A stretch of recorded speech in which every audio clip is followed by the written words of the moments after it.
Today's movie begins with C and M, a married couple who are cuddled up on their sofa talking. M tells her husband that her family used to move a lot when she was little and would hide little notes wherever she lived, so if she ever wanted to go back there would be a little piece of her waiting. M voices her desire to move to a different place, but C, who was a musician, is resistant to making the change, which creates tension in their relationship. M does most of the packing on her own as her husband works on his new song. Hearing the ruckus in the living room, C asks his wife what she was doing, to which M responds that she was moving the piano to see if she could move it. C wonders if they were taking it with them, but his wife assures him that the landlord had been willing to give it to them if they wanted it. He tells her to be careful because they just tuned it, but she tells him that they did that a year ago. M asks her husband if she should try and find movers, but he was too preoccupied with work to respond, and this really upsets her. She walks away and C doesn't even notice, and one night while the couple were sleeping, a loud noise wakes them up. They go to the living room to check what it was, but they couldn't find anything and they just assume that something must have fallen on the piano and they go back to bed. A few days later, C gets into a horrible car accident and dies. M is called to the morgue to identify the body, and the doctor unsheets the body, revealing C's corpse. M asks to be given a few minutes to say her goodbyes, and she looks at C's cold body for a few minutes before covering him back up with the white sheet and just walking away. Wait, hold on. Did you subscribe to our channel? Come on guys, you're here, you're watching the video. Help us out by hitting the subscribe button, as it really helps out me and my team to make more videos for you guys. And now, let's get back to the recap. Several minutes later, C awakens as a ghost and starts wandering around the hospital hallways, invisible to the eyes of the living. And he's still wearing the hospital sheet over his face and body, with 2 holes cut out for him to see, and he makes it past the hallways and into an empty corridor. At the end of the corridor, a door filled with light opens, but he makes no attempt to go through it and the door closes. C walks to his home all the way from the hospital and stands for several minutes in different parts of the house just watching the place. In the kitchen, he watches the picture of M that he stuck on the fridge with a magnet, and C hears a knock on the door and watches as their landlord drops off a pie. Seeing that M wasn't home, she leaves a note on the pie. M returns home and finds the pie with the note stuck to it. After cleaning up the table, she sits down on the floor and eats as much pie as she could before throwing up.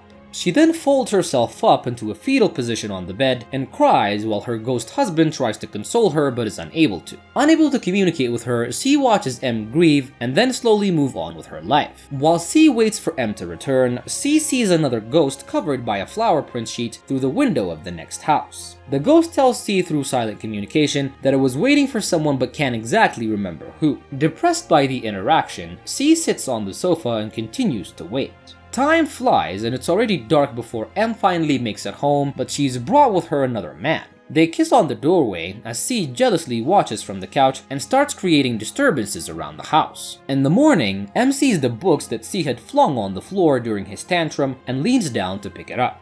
She notices that one of the books had opened to a specific page, and she reads a few lines while C watches her intently but doesn't think anything of it and simply clears up the mess. Later, M lays down on the floor listening to one of her husband's songs and recalls the first time that he played it for her. So they were having an argument which C was trying to avoid, but M asks him if they can at least talk about it tomorrow, and then he places headphones over her ears and plays the music. She remembered being enticed by the flow and the rhythm of the song, just like she was feeling in that moment laying on the floor and remembering her dead husband. C stands over his wife and watches over her as she gets lost in memory. Days later, M starts packing in preparation for her move, and she boxes up her belongings and makes sure that she hasn't left anything behind, while the movers pick up the boxes and drop them off in the truck. While the house is finally empty, she paints over the rough patches of the house. She then writes a note like she used to when she was a child, then hides it in one of the moldings of the door before painting over it. M looks around the house one last time before walking out the door and driving away. C stands by the window watching her car pull out of the driveway and into the main road, unable to follow her. He's left in the empty house all alone and tries to get the note that M had left on the wall, but he's unable to reach it. While he pokes at it, the front door opens and 2 children children race inside the house. He watches as the children do their homeworks and their mother calls them to the dining table for supper. In another moment, the mother teaches her daughter to play the piano in the living room, and he watches as the children play with their toy trains and celebrate Christmas and live their lives. One night, the little boy is awakened by the sound of something moving in his room, and frightened, he wakes up his sister and tells her that he was scared and that he thinks that there might be something inside the room with them. While they stare at the closet, it slowly opens, making the little girl scream and hurry to her mother's room. The boy, trying to be courageous, aims at the empty space C was standing at and attempts to shoot it with a toy gun.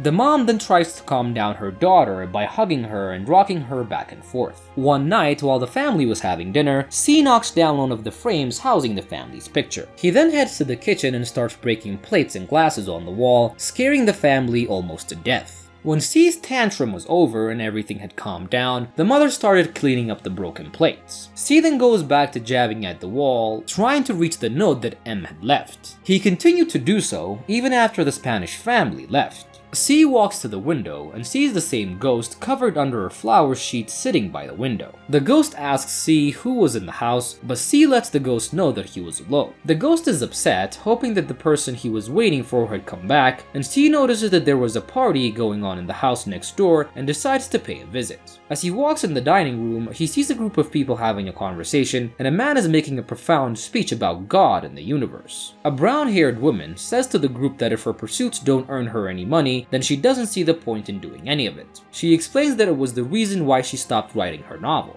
To this, a man sitting in front of her criticizes her for money being her only motivation. He responds by claiming all creative pursuits are pointless as the universe will eventually end. Upset by the conversation, C starts flickering the light and the partygoers notice. Due to the constant disturbances, C's house becomes abandoned and falls into a bad condition. C hasn't stopped picking at the wall, trying to get the note out, and while he almost gets it, his efforts are interrupted by a bulldozer crashing through the wall, and the house next door is undergoing the same demolition. C stands in the rubbles of what was once his home and stares at the trucks that completely destroyed the house. He then looks across the street at another destroyed house, the ghost in the flower pattern shirt watching him. They stare at each other for a while until the ghost tells C that he doesn't think that they're coming and then disappears from underneath the sheet. C is left alone standing, watching the empty sheet on the ground.